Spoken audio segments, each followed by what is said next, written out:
Hello everyone. मेरा नाम पल्लवी पाराशर है और मैं प्रेजेंट में ट्रेनिंग ऑफिसर के पद पर कार्यरत हूँ। आई होप आप सभी लोगों की तैयारी बहुत अच्छी चल रही होगी। आप लोग ट्रेनिंग ऑफिसर की प्रिपरेशन टेक्निकल और नॉन टेक्निकल की काफ़ी अच्छी कर रहे होंगे।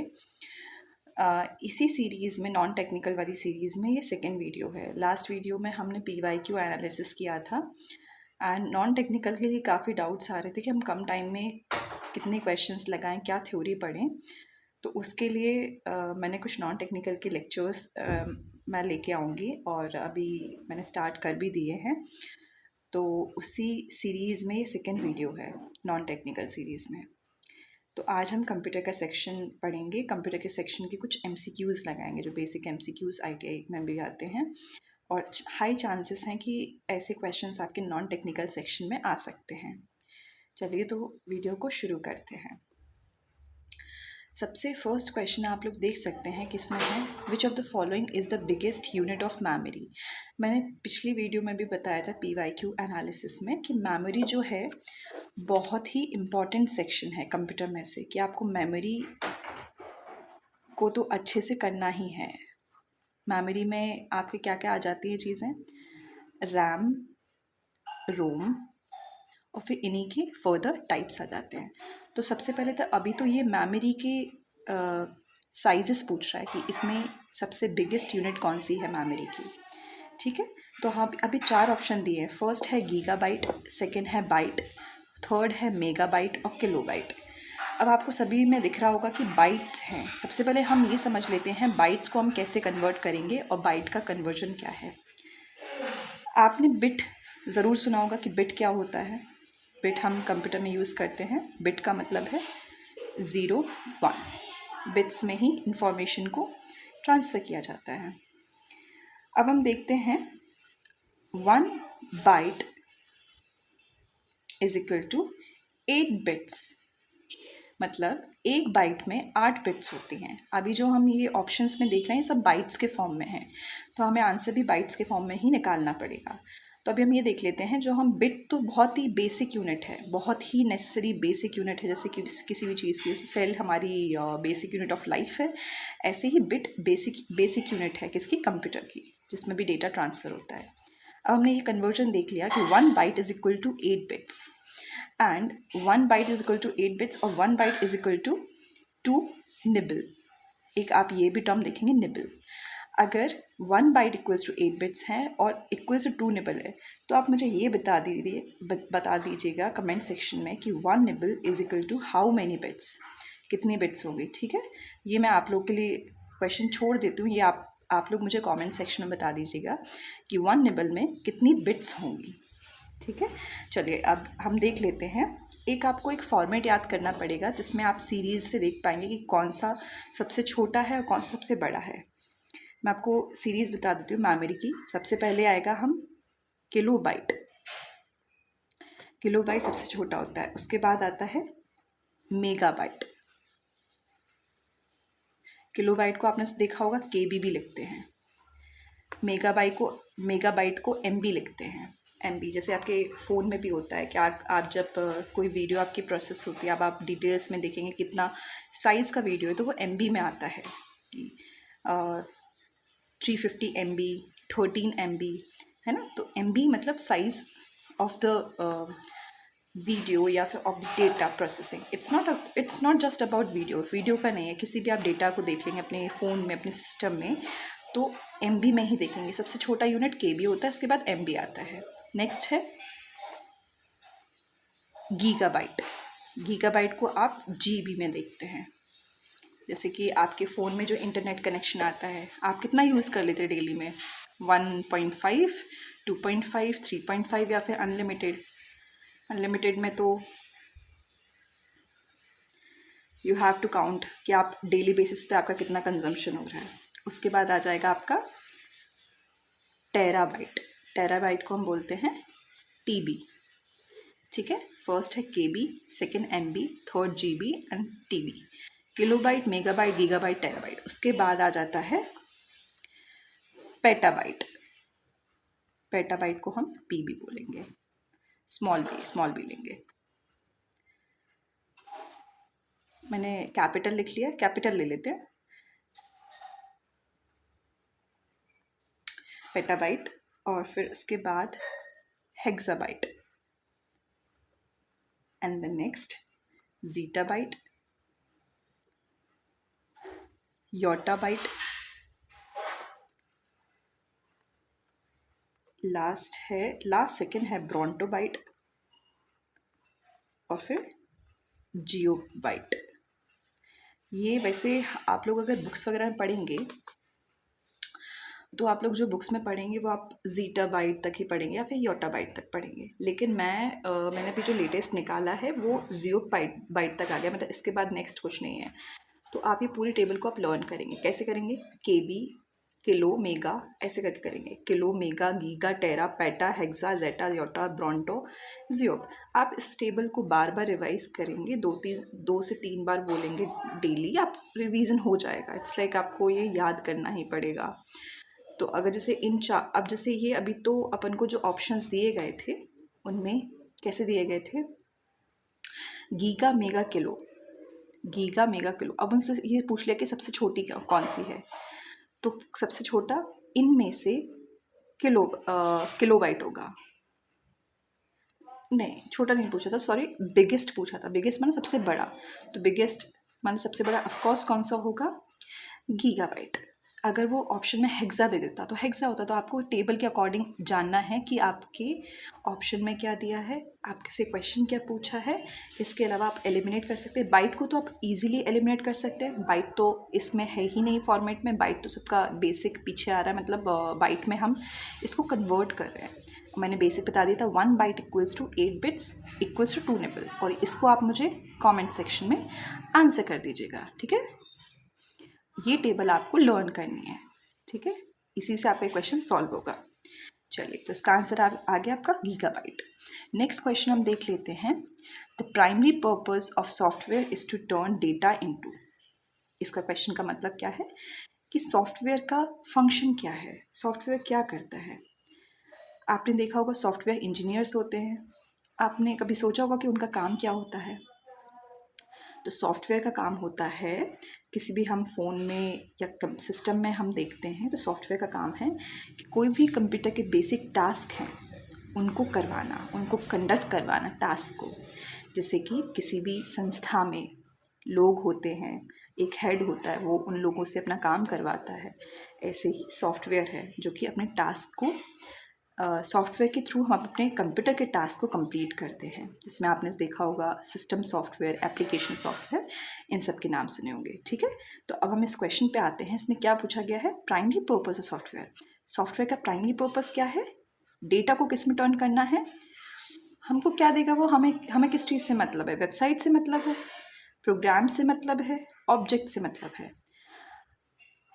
हमको डेटा वो किस में कन्वर्ट करके देगा? इंफॉर्मेशन, ठीक है। अब अगर एलिमिनेट करना चाहे तो एलिमिनेट कर सकते हैं कि क्या, आप रख के देख लीजिएगा उस ऑप्शन को, क्या ये सही जा रहा है कि सॉफ्टवेयर का पर्पस ये होगा कि डेटा को किस में कन्वर्ट करेगा। डेटा को बेसिकली इंफॉर्मेशन में, क्योंकि हमें किसी भी चीज़ में, हम किसी भी चीज़ की हमें इंफॉर्मेशन चाहिए, ठीक है। अब हम नेक्स्ट क्वेश्चन पे चलते हैं। Third question, I hope it is visible to you. Okay, so third question is GUI stands for. आपको कंप्यूटर में बहुत सारे ऐसे क्वेश्चंस मिल जाएंगे फुल फॉर्म्स वाले। फुल फॉर्म्स मैंने आपको पिछले उसमें भी बताया था कि फुल फॉर्म्स वाले क्वेश्चन को आप बहुत अच्छे से प्रिपेयर कर लेना। जैसे कि लास्ट वीडियो में कोई तो क्वेश्चन था CSS, है ना। CSS का आप लोग मुझे कमेंट सेक्शन में बता दीजिएगा, अगर आपने मेरी लास्ट वीडियो देखी होगी तो उसमें मैंने आपको CSS का फुल फॉर्म बताया था। अभी वो क्वेश्चन क्या पूछ रहा है? GUI का फुल फॉर्म क्या होता है? ऑप्शन देख लेते हैं हम कि क्या दिया उसने। Graphical user interface, greater user interface, graphical union interface, graphical user interest, पता नहीं क्या लिखा है, इंटरेस्ट। ओके, तो सबसे पहले आप लोग एक भी ऑप्शन को ऐसे नहीं कि आपने फर्स्ट लेटर पढ़ लिया ग्राफिकल, आपको ग्राफिकल पता है तो आपने टिक कर दिया, आपको सारे ऑप्शन पढ़ना है पता है। जैसे ग्रेटर तो नहीं होगा, अगर किसी को ग्राफिकल भी पता है तो हम 3 ऑप्शन में आ गए, A C D। तो ग्राफिकल यूज़र, अब इस तरह इसने यूनियन कर दिया है यूज़र एंड देन इंटरफेस। अगर ये तो मतलब आपको पता होना ही चाहिए, आप इसमें क्या ही तुक्का लगाएंगे, मतलब इट्स नॉट अबाउट तुक्का, पर आप एलिमिनेट कर सकते हैं। बी को तो आप एलिमिनेट कर ही देंगे, ग्रेटर क्या ही होगा, ग्रेटर यूज़र इंटरफेस, जब ग्राफिकल कॉमन आ रहा है ना, तो ग्राफिकल यूज़र इंटरफेस होगा। पूरे ऑप्शन को अच्छे से पढ़ना है और वैसे ही टिक करना है, ठीक है। तो ग्राफिकल यूज़र इंटरफेस के हम बारे में जान लेते हैं कि इसका वर्किंग क्या है। तो ग्राफिकल यूज़र इंटरफेस क्या करता है, आप जैसे कोई भी सिस्टम चला रहे हैं तो आपके सामने कोई इंटरफेस है ना, मतलब उसके बाद उसके पीछे ही तो कोई इतनी सारी प्रोसेसिंग चल रही है जो आपको डेटा उपलब्ध करवा रही है, जो आपको इंटरनेट के थ्रू, इंटरनेट तो एक जस्ट एग्जांपल कि इंटरनेट से कनेक्ट करके वो आपको इन्फॉर्मेशन दे रही है, डेटा को प्रोसेस करके कि आप क्या इन्फॉर्मेशन की डिमांड कर रहे हैं। तो इट्स अ इंटरफेस। इंटरफेस मतलब से आपको बहुत सारे एप्लीकेशंस दिख रहे हैं, GUI में एप्स दिख रहे हैं, आइकन्स दिख रहे हैं। आइकन्स मैंने जैसे आपका फ़ोन का इंटरफेस में बता देती हूँ। फ़ोन आपका कैसा दिखता है, आपके यहाँ पे एक व्हाट्सएप होगा ग्रीन कलर का, उसका कोई आइकन होगा, ठीक है। यहाँ पे फेसबुक का आइकन होगा, इस पर F लिखा होगा इन ब्लू कलर, ठीक है। यहाँ पे यूट्यूब का होगा, रेड कलर में आइकन होगा। तो ये इंटरफेस है, मैं इसको क्लिक करूँगी तब जाके मैं फेसबुक को एक्सेस कर पाऊँगी, अगर मैं व्हाट्सएप को क्लिक करूँगी तब जाके मैं व्हाट्सएप को एक्सेस कर पाऊँगी। तो ये इंटरफेस है। इस इंटरफेस को कैसे किसने डिज़ाइन किया, जैसे कि आईफोन के इंटरफेस बोलते हैं बहुत अच्छे होते हैं, बहुत बेटर होते हैं, तभी आईफोन के लिए लोग इतने ज़्यादा इंटरेस्टेड रहते हैं लेने के लिए, बहुत क्रेज़ है अभी भी, है ना। तो हमने देख लिया GUI, और इसके एग्जांपल्स हो सकते हैं फ़ोन में हम देख सकते हैं एंड्रॉयड एक एग्जांपल हो गया ग्राफिकल यूज़र इंटरफेस का, ठीक है। नेक्स्ट क्वेश्चन हम देख लेते हैं। फोर्थ क्वेश्चन है, keyboard keys that have arrows on them are called. जो कीबोर्ड की कीज हैं जिन पर एरोज लगे रहते हैं उनको हम क्या कहते हैं। तो उनको, अगर किसी भी आपने कंप्यूटर में देखा होगा कि आपके कंप्यूटर की स्क्रीन हो गई मॉनिटर, एंड यहाँ पे बहुत सारे आइकन्स हैं, आप जब नेविगेट करते थ्रू माउस, आपका माउस है और कनेक्टेड है, मैं इसी से कनेक्ट कर देती हूँ, ठीक है। अब आप जब माउस से एक्सेस करने का ट्राई करेंगे तो यहाँ पे आइकन आएगा, है ना, एरो वाला। तो वही पूछ रहा है कि जो कीबोर्ड में कुछ कीज़ होती हैं, ये तो मैंने आपको स्क्रीन का बता दिया, पर कीबोर्ड में कुछ ऐसी कीज़ होती हैं, अगर अभी मैं आपको कीबोर्ड ही बता दूँ तो फिर बेटर रहेगा ना, I guess.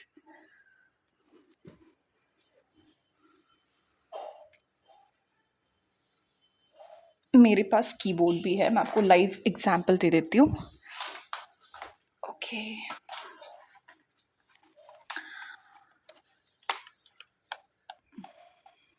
You can see these keys जिनमें एरो लगे हुए हैं, है ना। तो एरो लगे हुए हैं, these are the navigation keys, इनको नेविगेशन कीज बोलते हैं। नंबर्स वाली कीज को हम बोलते हैं न्यूमेरिक कीज, ठीक है। और जिन पे F लिखा हुआ है ये होती है फंक्शन कीज, ठीक है। आप कीबोर्ड में देखेंगे कि डिफरेंट टाइप्स ऑफ कीज रहती हैं, तो मैंने आपको 3 कीज तो सामने से ही बता दी, एक तो न्यूमेरिक कीज, एक फंक्शन कीज और नेविगेशन कीज। अब इसमें 2 और है नई तरीके की, टाइपराइटर कीज और स्पेशल पर्पस कीज, ठीक है। कुछ टॉगल कीज भी होती हैं जिनको ऑन ऑफ करने के लिए, जैसे कैप्स लॉक हो गया, ओके। आप लोग ऐसे, क्या है, आपको थोड़ा सा ज़्यादा दिनों तक याद रहेगा, आपको कभी भी कोई पूछ ले कि इन कीज़ को क्या बोलते हैं, कितनी टाइप्स की, कितनी टोटल नंबर ऑफ़ कीज़ रहती हैं, तो ये बेसिक क्वेश्चंस आपको आने चाहिए। अब हम नेक्स्ट क्वेश्चन की तरफ मूव करते हैं। नेक्स्ट क्वेश्चन है, easiest way to access any part of the screen in the Windows operating system is using the, मतलब हम इजीली तरीके से किसी भी पार्ट की स्क्रीन को, जैसे ये मेरा मॉनिटर देख लीजिए आप प्यारा सा, इसमें मुझे माउस से मैं एक्सेस कर रही हूँ कुछ भी, तो मैंने आंसर ही बोल दिया कि मैं, अगर मुझे इजीली एक्सेस करना है तो मैं कैसे करूँगी विदाउट माउस? आपको लगता है पॉसिबल है सिर्फ कीबोर्ड से कर लूँ? अपन ऑप्शन देख लेते हैं। कीबोर्ड, क्या कीबोर्ड से पॉसिबल है कि मैं एक्सेस कर लूँगी अपनी मॉनिटर की स्क्रीन को? अगर ये टच स्क्रीन वाला होता तो मैं अपनी फिंगर से कर लेती, but without mouse it is not possible. इसका आंसर तो माउस ही होगा। पर मैं आपके, और ये रैट है, रैट क्या होता है? चूहा। उन्होंने माउस का शायद लिटरल एग्जाम्पल दे दिया है। ठीक है, तो ये तो होएगा ही नहीं। कीबोर्ड, कीबोर्ड से हो नहीं सकता। जॉयस्टिक क्या होता है? जॉयस्टिक भी एक इनपुट डिवाइस है, पर हम उसको गेमिंग पर्पज में यूज़ करते हैं। ठीक है, next question. A software is called as a, software को हम और क्या बोलते हैं? सॉफ्टवेयर इंजीनियर क्या करता है?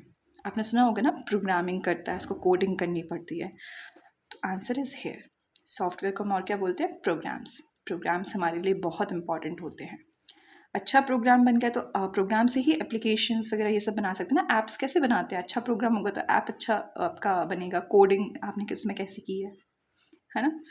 डिफरेंट टाइप्स के वेबसाइट्स, एप्लीकेशंस, सिस्टम, ये सारे ही किस पे बेस्ड हैं? प्रोग्राम्स पे बेस्ड हैं।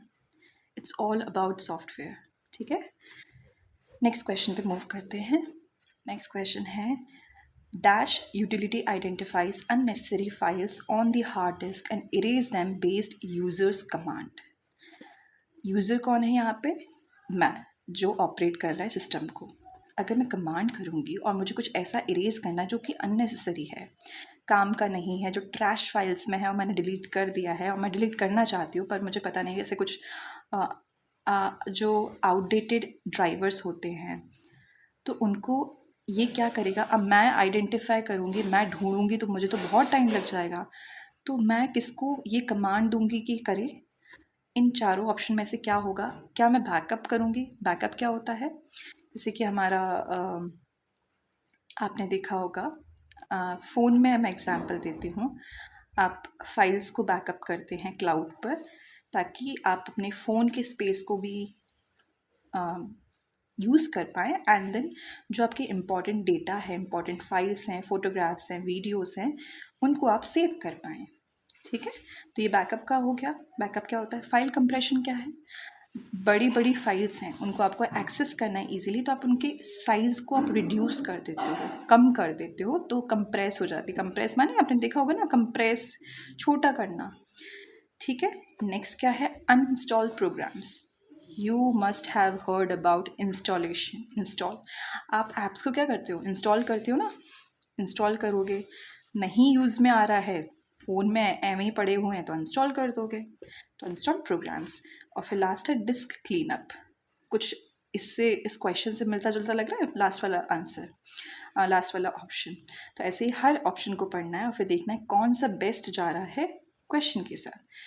तो डिस्क क्लीनअप को मैं क्या करूँगी? कमांड करूँगी कि भाई देखो हार्ड डिस्क में क्या क्या ऐसा अननेसेसरी है जो मुझे काम का नहीं है, उसको इरेज करो एंड स्पेस को यूज़ करो, है ना। फालतू में मेरा सिस्टम है, उसमें फाइल्स डली हुई हैं, तो ये यही करता है डिस्क क्लीनअप। नेक्स्ट क्वेश्चन हम देख लेते हैं। 8th क्वेश्चन, क्या लिखा हुआ है इसमें? इंग्लिश नहीं है इसका, चलो हिंदी पढ़ लेते हैं।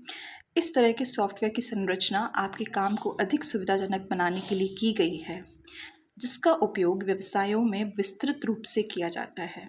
ठीक है, मतलब क्या क्वेश्चन पूछ रहा है? ऐसे सॉफ्टवेयर की संरचना, कुछ ऐसा सॉफ्टवेयर बनाया गया है जो हमारे काम को और ज़्यादा सुविधाजनक, मतलब फैसिलिटेट करेगा, फैसिलिटीज़ प्रोवाइड करेगा, ईज़ देगा। व्यवसायों में, मतलब कामों में काफ़ी ज़्यादा किया जाता है ना। तो अब मान लो, अब एग्ज़ाम्पल ले लो, मुझे ना वीडियोस देखने हैं। ठीक है, अब मेरा डिमांड है कि मुझे वीडियोस देखना है, सिर्फ वीडियोस ही देखना है और उसमें और कुछ नहीं चाहिए, मुझे और कोई डिस्टर्बेंस नहीं चाहिए। तो यूट्यूब ने क्या देखा कि लोग वीडियोस, एक हम ऐप बना देते हैं जहाँ पे लोग एक जगह वीडियोस अपनी पोस्ट करेंगे, कम्युनिटी बन जाएगी, एंड जो भी डिफरेंट डिफरेंट टॉपिक्स हैं वहाँ पे पूरा यूट्यूब बेस्ड रहेगा, जैसे यूट्यूब वीडियो बेस्ड रहेगा। मैंने यूट्यूब का तो एक एग्जांपल दे दिया है। पर मैं बता रही हूँ कि मेरा काम क्या था, मुझे कुछ वीडियो देखना था, वीडियो रिलेटेड टू स्टडी, कुछ मेरे काम से रिलेटेड। ठीक है, मुझे कुछ खाना बनाना नहीं आ रहा है, कुकिंग नहीं आ रही है। मैंने फटाक से मैंने देखा कि तो मैं उसके लिए व्हाट्सएप यूज़ करूँगी क्या, या उसके लिए मैं फ़ेसबुक यूज़ करूँगी? नहीं, जो मुझे काम को प्रॉपर एक ऐप बनाया गया है उसके लिए। तो ये ऐप का ही full form application software, basic application software. मतलब मैंने एक एग्जांपल दिया, आप सोचो मेरे काम को और सुविधाजनक बनाया गया है, फैसिलिटेट किया गया है। I am sorry for the background noises. Okay, जिसका उपयोग व्यवसाय में विस्तृत रूप से किया जाता है। तो basic application software is the answer. तो ऐसा एप्लीकेशन सॉफ्टवेयर बनाएंगे जिससे हमारे पर्टिकुलर काम को, मैंने एक ऐप का एग्जांपल दे दिया है क्योंकि आप लोग फ़ोन ज़्यादा चलाते हैं तो आप लोग को ऐप से थोड़ा सा ईज़ रहेगा समझने में। इसके अलावा अगर हम वेबसाइट्स का समझें तो वेबसाइट्स, अगर मुझे कोई वीडियो को कंप्रेस करना है तो वीडियो कंप्रेशन के लिए एक अलग वेबसाइट है। वीडियो को मुझे पीडीएफ फॉर्म से डॉक्यूमेंट फॉर्म में कन्वर्ट करना है या फिर पीएनजी इमेज फॉर्म में कन्वर्ट करना है तो उसके लिए प्रॉपर वेबसाइट्स हैं।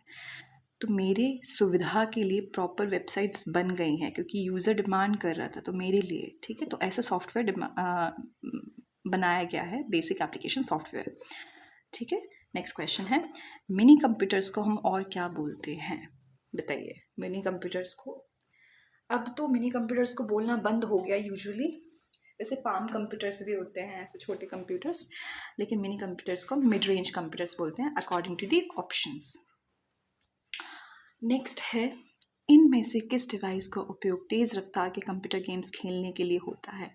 मैंने पिछले कुछ क्वेश्चंस में डिस्कस किया था कि आप लोग ने देखा है ना, वीडियो गेम्स आप लोग खेलते थे कंप्यूटर में, कंप्यूटर गेम्स, तो उसके लिए आप लोग क्या यूज़ करते थे? Touch surface, touch screen. Computer में टच स्क्रीन नहीं यूज़ करते थे, ट्रैक बॉल नहीं करते थे, जॉयस्टिक। आप लोगों में से किसी ने जॉयस्टिक को तो यूज़ किया ही होगा, फटाक से जल्दी जल्दी तेज़ रफ्तार, स्पीड चाहिए आपको, आप दूसरे से compete कर रहे हो, आपको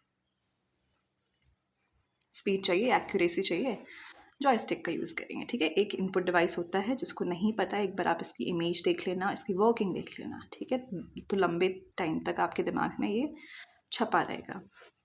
नेक्स्ट हम क्वेश्चन देख लेते हैं, which of the following would not be considered, this is spelling mistake, which of the following would not be considered as portable computer. मतलब इनमें से पोर्टेबल मतलब जिसको हम एक जगह से दूसरी जगह आसानी से ले जाएं, जैसे आपके मोबाइल फ़ोन्स, आपके लैपटॉप्स, आप इजीली कैरी कर सकते हैं ना अपनी वर्क प्लेस पे, अपने स्कूल्स कॉलेजेस में। लेकिन इनमें से कुछ ऐसा क्या है जिसको हम कैरी नहीं कर सकते, एक जगह स्थापित ही हो जाएगा, जैसे भगवान जी की मूर्ति। तो क्या है? Desktop computer, notebook computer, personal digital assistant, none of these. Desktop computer example, आपने देखा होगा डेस्कटॉप कंप्यूटर के साथ बहुत तामझाम होता है, आप उसको कहीं पर भी नहीं ले जा सकते हो, आपके लिए उसमें प्रॉपर CPU, कीबोर्ड, माउस, अगर UPS नहीं है तो पावर सप्लाई चाहिए 24 घंटे भाई, विदाउट दैट हम उसको यूज़ ही नहीं कर पाएंगे। Notebook computer is more like laptop computer, उसको हम पोर्टेबल है, ठीक है, कैरी कर लेंगे। एंड पर्सनल डिजिटल असिस्टेंट ये इंसान नहीं है, इट्स अ सिस्टम ओनली, इसको असिस्टेंट में शायद एप्लीकेशन की बात कर रही है। ओके, नेक्स्ट क्वेश्चन है हमारा 12th नंबर का question, dash is a pointing device. Pointing device, इनमें से क्या पॉइंटिंग डिवाइस है? माउस पॉइंटिंग डिवाइस क्यों है? आप ये डायग्राम देख लीजिए, ये माउस है बेचारा, M फॉर माउस। जब हम इसको यूज़ करते हैं तो ये पॉइंटर टाइप का दिखता है, इसलिए इसको पॉइंटिंग डिवाइस बोलते हैं। ठीक है, नेक्स्ट क्वेश्चन है 13th, the keyboards keys that are labelled F1 F2 and so on. अभी मैंने जब कीबोर्ड दिखाया था तो आपको मैंने बताया था ना, F स्टैंड्स फॉर फंक्शन, ठीक है, F स्टैंड्स फॉर फंक्शन, ये याद रखना, F का मतलब क्या है? फंक्शन। तो F1 F2 इन कीज़ को क्या बोलते हैं? Function keys. और ये कहाँ से कहाँ तक होती हैं? F1 से F12 तक। कितनी कीज़ हैं? F1 से F12, ठीक है, इतनी कीज़ होती हैं। नेक्स्ट क्वेश्चन है the keyboard keys like caps lock that turn on features on and off are called. मतलब कीबोर्ड में कुछ की आपने कैप्स लॉक देखा होगा, कैप्स लॉक आई गेस देखा होगा, ज़रूर देखा होगा, जिसमें आप क्या करते हैं, कैप्स लॉक का फंक्शन क्या होता है, आप कुछ भी इनपुट दे रहे हैं, आप कुछ भी लिख रहे हैं तो उसको कैपिटल में लिखना है, स्मॉल में करना है, it's like on and of. ठीक है, कैप्स लॉक को आप टर्न ऑन करेंगे ना तो उसमें एक लाइट जलती है छोटी सी। ओके, तो इसका आंसर क्या है, टॉगल कीज़। टॉगल कीज़ की बेसिकली वर्किंग क्या होती है, या तो आपने अगर आप खिलौने देखे होंगे, जो बच्चों के खिलौने हैं, उसमें पीछे एक रहता है ना जो सिर्फ ऑन एंड ऑफ के लिए ही रहता है, अगर उसको पुश किया ऑन आगे पुश किया तो वो ऑन हो जाता है, पीछे पुश किया तो ऑफ हो जाता है, वो टॉगल कीज़ ही होती है, जिसमें सिर्फ 0 और 1 का फंक्शन होता है। 0 means of and 1 means on. ठीक है, टॉगल कीज़ जो कैप्स लॉक है। आई होप आप लोग को टॉगल कीज़ समझ में आ गई होगी। Okay, next question, word processing, electronic spreadsheets, database managers and graphic programs are all grouped under the title। इन सब चीज़ों को हम किस में रख सकते हैं, वर्ड प्रोसेसिंग। आपने वर्ड फाइल बनाई होगी कुछ, तो कभी तो वर्ड यूज़ किया होगा आपने। Spreadsheets, database managers, graphic programs, ये सब सिस्टम का पार्ट है, उसको हम किस में रख सकते हैं, एप्लीकेशन सॉफ्टवेयर। मैंने एप्लीकेशन सॉफ्टवेयर को बताया था ना कि आपके काम को और ईजी करने के लिए, अगर मुझे कोई फ़ाइल बनानी है, PDF फाइल बनानी है, तो क्या मैं उसको स्प्रेडशीट में बनाऊंगी, ग्राफिक प्रोग्राम में बनाऊंगी? नहीं ना, मैं उसको वर्ड में बनाऊंगी, है ना।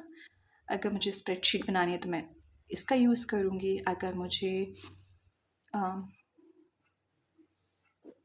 और क्या करना हो सकता है, ठीक है, मुझे बस अभी PDF फाइल ही बनानी है, तो एप्लीकेशन सॉफ्टवेयर में उसको ले सकते हैं, सी। ओके,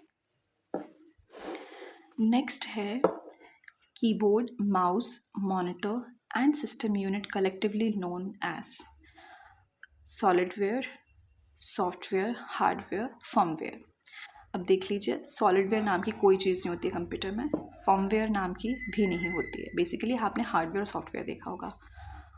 हार्डवेयर वो चीज़ें होती है आप बचपन से पढ़ते आ रहे हो, जिनको हम देख सकते हैं, जिनको हम टच कर सकते हैं। तो आप क्या किसको कर सकते हो, कीबोर्ड, माउस, मॉनिटर, इन सब चीज़ों को देख सकते हो and you can touch also. Software होता है जिन हार्डवेयर की मदद से वो चीज़ें प्रोसेस करके डेटा को आपके सामने शो करता है, इंफॉर्मेशन शो करता है, डेटा को प्रोसेस करते, और विदाउट हार्डवेयर सॉफ्टवेयर काम नहीं कर सकता। ओके, तो ये सब चीज़ें क्या हैं, हार्डवेयर के एग्जाम्पल्स हैं। और एक चीज़ और देख लेना आप लोग, ये क्वेश्चन बहुत पूछते हैं कि इनपुट आउटपुट डिवाइसेस कौन सा इनपुट है कौन सा आउटपुट है, इसमें आप लोग कंफ्यूज नहीं होना है, बहुत बेसिक क्वेश्चन है।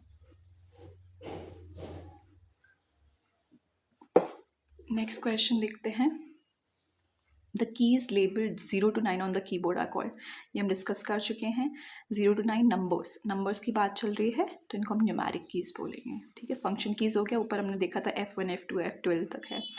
Type writer keys, special purpose keys, ये सब, तो ये 0 to 9 वाले न्यूमेरिक कीज़ हो गए। अब नेक्स्ट क्वेश्चन देखते हैं, ये है dash consist of step by step instructions that tells the computer how to complete the task. मतलब इसमें से क्या चीज़ ऐसी है जिसमें स्टेप बाय स्टेप इंस्ट्रक्शन होते हैं। जैसे हम खाना बनाते हैं तो मम्मी हमको इंस्ट्रक्शन देती है, सबसे पहले तेल डालना है, फिर वेजीज डालनी है, फिर मसाले डालने हैं, है ना, स्टेप फॉलो करना पड़ता है, तब जाके वो कोई टास्क कंप्लीट होता है, तब जाके आपका खाना बनता है, मतलब प्रॉपर। तो आप इसमें से क्या स्टेप बाय स्टेप फॉलो करेंगे, क्या हार्डवेयर होगा, प्रोग्राम्स, हार्डवेयर, क्या हार्डवेयर हो सकता है, क्या डेटा ऑब्जेक्ट्स, प्रोग्राम्स बेसिकली आप कोड होता है। कोड में अगर आपने एक भी स्टेप मिस कर दिया तो आपके कंप्यूटर को पता नहीं चलेगा, आपका कंप्यूटर को आप जो इंस्ट्रक्शंस देंगे वो उसी के अकॉर्डिंग फॉलो करेगा। जैसे आपने देखा होगा कभी प्रोग्राम में एरर आ जाता है या फिर बग्स आ जाते हैं, तो उनको आप कैसे डीबगिंग करते हैं या फिर एरर को कैसे फाइंड आउट करते हैं, कहीं ना कहीं आप कोई स्टेप मिस कर देते हैं या फिर इसलिए कंप्यूटर वो प्रोसेस नहीं कर पाता है। तो स्टेप बाय स्टेप इंट्रोडक्शंस देते हैं to tell the computer how to complete the task. किसी भी पर्टिकुलर टास्क को कंप्लीट करने के लिए इंस्ट्रक्शंस दिए जाते हैं थ्रू प्रोग्राम्स। नेक्स्ट क्वेश्चन है, dash is a background software that helps the computer to manage its internal resources. इसमें से ऐसा क्या बैकग्राउंड में मतलब बैकग्राउंड सॉफ्टवेयर है जिसकी हेल्प से कंप्यूटर अपने इंटरनल रिसोर्सेज को मैनेज करता है।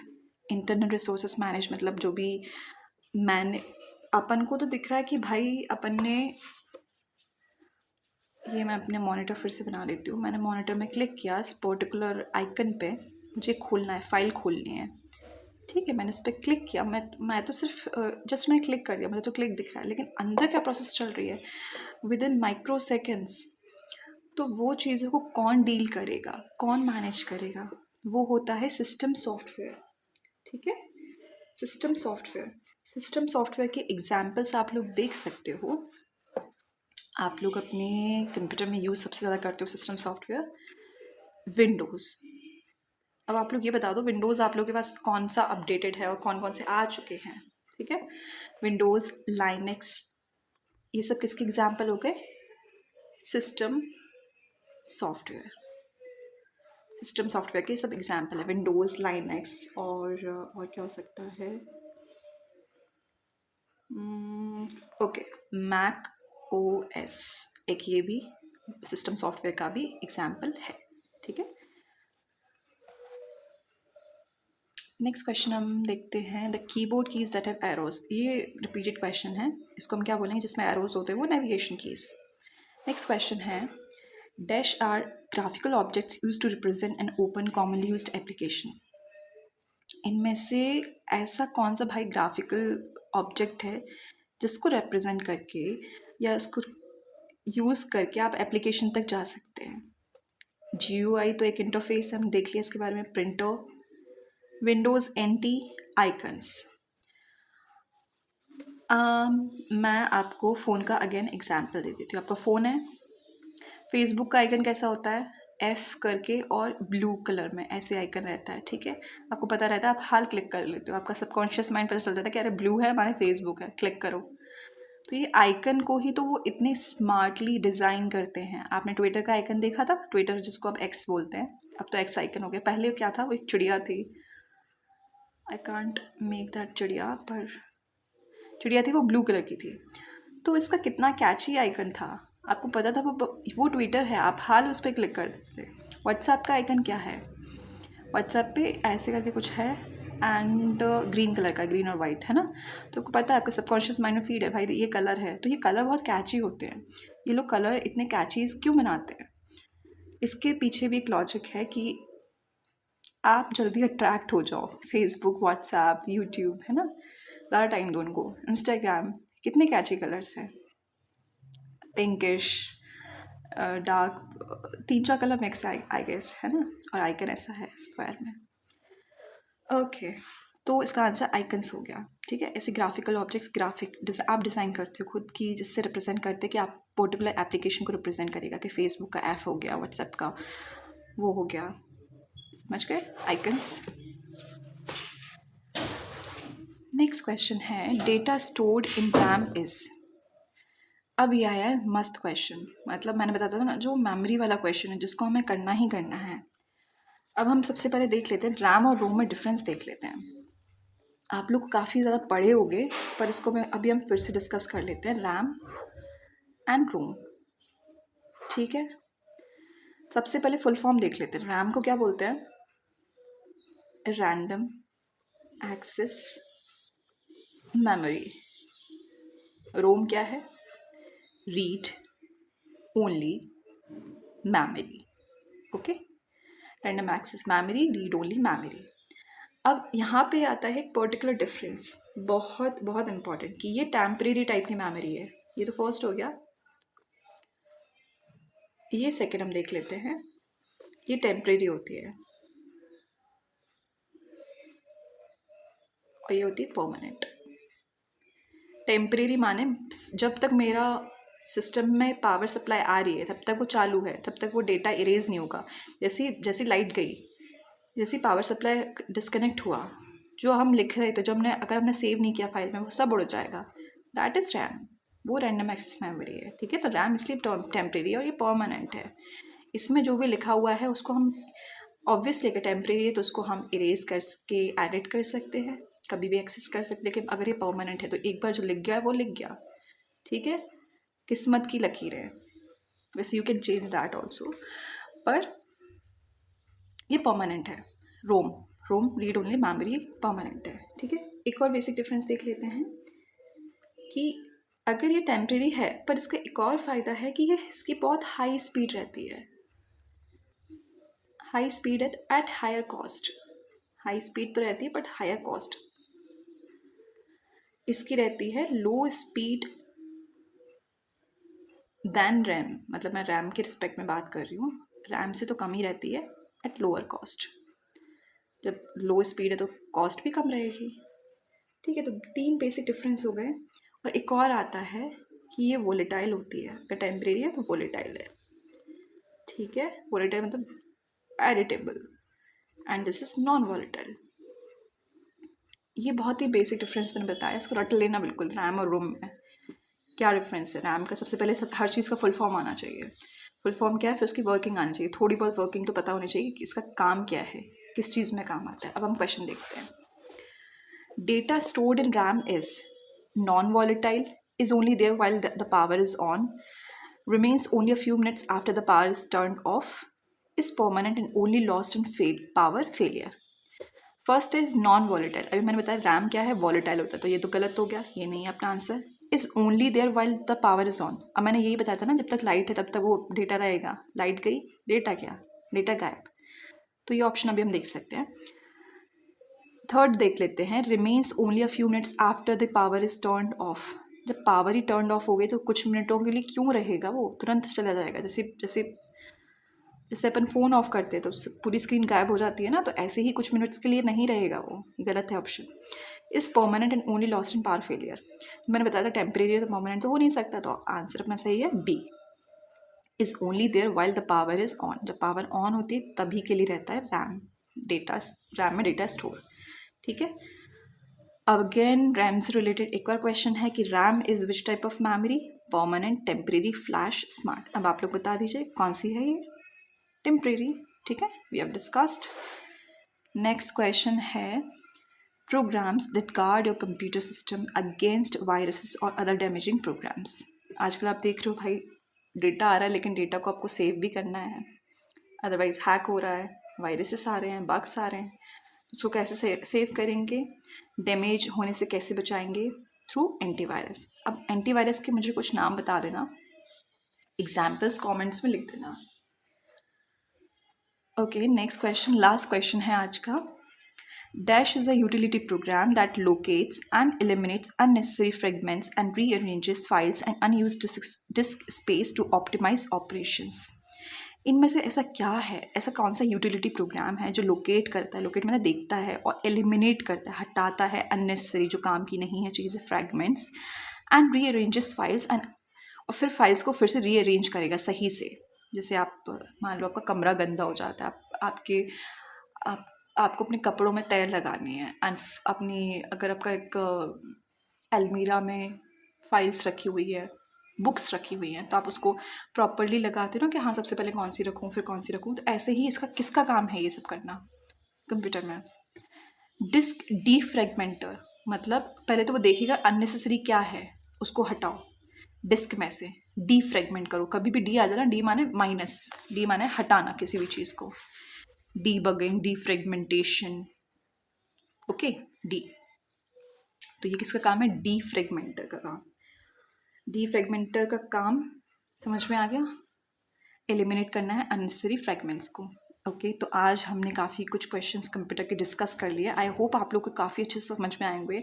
मैंने अपना पूरा 100% ट्राई किया था कि आप लोग को समझ में आए, ठीक है। फिर भी नहीं आते हैं कमेंट्स कर देना, ट्राई करेंगे कि आपके कमेंट्स का कमेंट्स में ही आप लोग को आंसर दे दिया जाए, एंड ठीक है। और एक और यहाँ पे अनाउंसमेंट है, जिन लोगों को व्हाट्सएप लिंक में ज्वाइन होना है, अगर कमेंट्स में अगर उनकी डिमांड्स फुलफ़िल नहीं हो पा रही हैं, आंसर्स नहीं मिल पा रहे हैं, तो उनको एक पीयर ग्रुप के लिए व्हाट्सएप लिंक है। आप व्हाट्सएप लिंक से ये मतलब एक्सपेक्ट कीजिएगा कि वहाँ पे कुछ वो रिसोर्सेज दिए जा रहे हैं। इट्स लाइक कि वो एक पीयर ग्रुप है एंड हम लोग ट्राई कर रहे हैं कि जितना भी हेल्प हो जाए स्टूडेंट्स को, for that we are making that. इसके अलावा इलेक्ट्रिशियन का एक डेडिकेटेड बैच स्टार्ट हो गया है। उसके लिए आप क्या करेंगे, एमपी इंजीनियरिंग हब पर जाएंगे, वहाँ पे एक कूपन कोड अप्लाई कर सकते हैं ITITO40। उससे आपको जो भी डिस्काउंट है वहाँ पे 40% डिस्काउंट बोला गया है वो मिल जाएगा एंड आप उस कोर्स को एक्सेस कर पाएंगे। लास्ट 30 डेज़ है तो अपनी जी जान लगा देना है बिल्कुल, जो भी अपने पास टाइम है। अगर आप लोग वर्किंग हैं और काम के साथ साथ इसकी प्रिपरेशन कर रहे हैं तो भी आप कर सकते हैं, पर कंसिस्टेंट रहना है और डेली आपको टाइम देना है और एक स्मार्ट स्टडी भी करनी है। ऐसे नहीं कि आप एक पर्टिकुलर टॉपिक पे इतना घुस गए कि उसी में PhD करने लग गए और बाकी क्या। और सबसे सबसे ज़्यादा मेन पॉइंट क्या है, MCQs बहुत सारे लगाने हैं। बहुत सारे स्टूडेंट्स को मैं अभी भी देख रही हूँ थ्योरी के पीछे भाग रहे हैं, थ्योरी थ्योरी थ्योरी। थ्योरी को उतना ही पढ़ लो पर MCQs लगाओ। आपने अगर थ्योरी का ओवरव्यू ले लिया है उसके बाद MCQs प्रैक्टिस करो। इससे आप थोड़ा जान पाओगे कि हाँ आपने उस थ्योरी को कितना मतलब आत्मन कर लिया, कितना मन में उतर गया कि भाई जिसके MCQs आप लगा पा रहे हो प्रॉपर। ठीक है, ऐसा नहीं कि हाँ थ्योरी से पढ़ के आप वो डोपामाइन ले रहे हो कि भाई तो मेरा तो पढ़ाई हो गया है, मैंने प्रिपरेशन कर लिया। MCQs लगाओ, फिर देखो कितना समझ में आ रहा है। ठीक है, अगर थ्योरी नहीं बन पा रही है, और वैसे तो हम लोग ट्राई कर रहे हैं, मैं अभी ट्राई कर रही हूँ आपका नॉन टेक करवा दूँ। आप लोग टेक में मेहनत कीजिए, टेक का मैंने बहुत बता दिया सोर्सेस कहाँ हैं, क्या कहाँ से क्या पढ़ सकते हैं। ठीक है, ऑल दी बेस्ट एवरीवन, अच्छे से प्रिपरेशन कीजिए। कोई भी डाउट्स हो तो बताइएगा। Thank you so much.